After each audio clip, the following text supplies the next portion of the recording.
We choose to go to the moon in this decade and do the other things, not because they are easy, but because they are hard. Because that goal will serve to organize and measure the best of our energies and skills.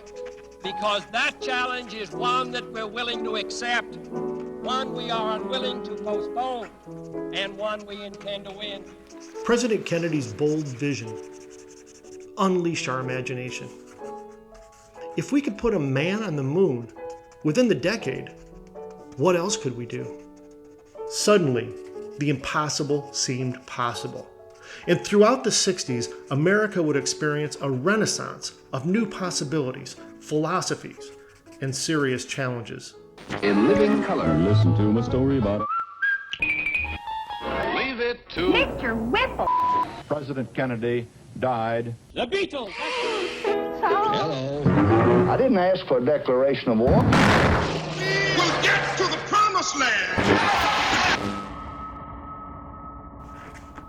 Across the nation, citizens were picketing and boycotting, sitting in and standing up, searching for answers, pushing barriers, and demanding change. With each passing year, the status quo was losing its status. But amidst all the social unrest, America remained intent on winning the space race. Being first to the moon was important, but sustaining our lead would require much more. Whether it's sports, business, education, or an entire nation, sustainable success requires vision and unwavering commitment to the future. To sustain the lead, America would require generations of smart kids ready to grab the baton and boldly go where no person had gone before. By 1969, America's commitment to education was unprecedented. I know. I was in 6th grade at the time. What I didn't know is that a simple science experiment would not only change my reality, but that of my classmates, my teacher, and perhaps even yours. In addition to being a wonderful person, Mrs. Hackett was an excellent teacher and a great patriot too. She took the challenge of educating America's youth to heart. Who knew? Maybe one of us would invent a future rocket, crack the code of life, or create innovative products that would change the world. She increased our general math and science curriculum and spent an entire week teaching us about aerodynamics. At the end of the week, she announced, "We're going to test our knowledge by conducting a paper airplane contest. At the conclusion of the experiment, we will evaluate the winning plane to determine why it has flown the farthest." We were each given a piece of construction paper. Armed with our newly acquired knowledge, we carefully crafted what we each believed would be the winning plane. Remember what we learned. The sharper the wings, the less drag. The less drag, the farther your plane will travel. One by one, my classmates stepped to the line and launched their planes.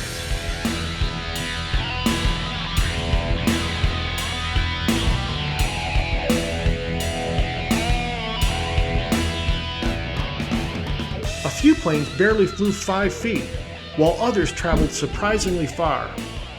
The class was ready to declare a winner when Mrs. Hackett noticed one boy had yet to take his turn. Come on, Jeff, hurry along. Everyone waited with great anticipation. And then Jeff revealed his masterpiece. As the crowd began to snicker, Jeff responded accordingly.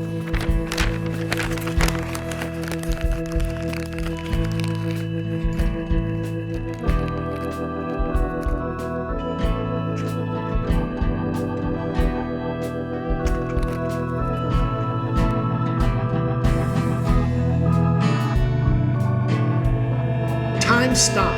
Reality shifted. Jeff's plane had traveled farther than the leading planes had flown. No one knew what to think, not even Mrs. Hackett.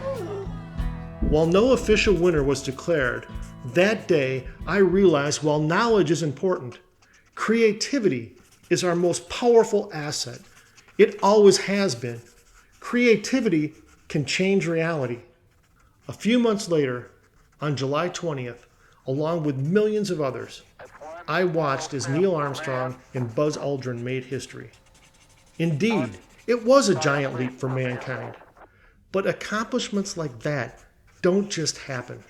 They require us to look beyond our initial perceptions. They take vision, clear goals, and unwavering commitment. Diverse people willing to ask questions, to challenge the status quo and take a stand.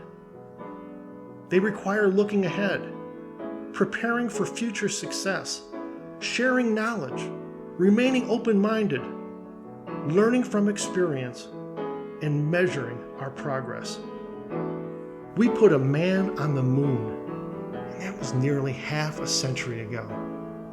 By embracing creativity and having the courage to take action, imagine what we could do today.